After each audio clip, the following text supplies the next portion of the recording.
Here's my method for cleaning a burnt pan. Thanks to it, my pots are clean and shiny.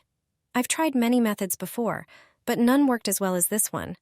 Prepare a bowl and add 3 tablespoons of apple cider vinegar. The next surprising ingredient is toothpaste. Add 1 tablespoon. Then include 2 tablespoons of hydrogen peroxide. Mix everything together to combine the ingredients. Finally, add 2 tablespoons of baking soda.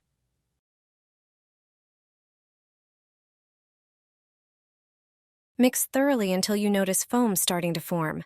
This indicates that the chemical reaction is happening correctly. Apply the mixture to the burnt surface of the pan.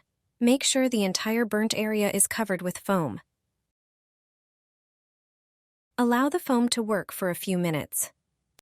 Take a dish sponge and start scrubbing the pan. Clean it until you see the burnt residues starting to come off. Once the entire burnt layer has been removed, rinse the pan with warm water. Now your pan is clean and ready to use. Thanks to this method, you don't have to worry about burnt residues anymore.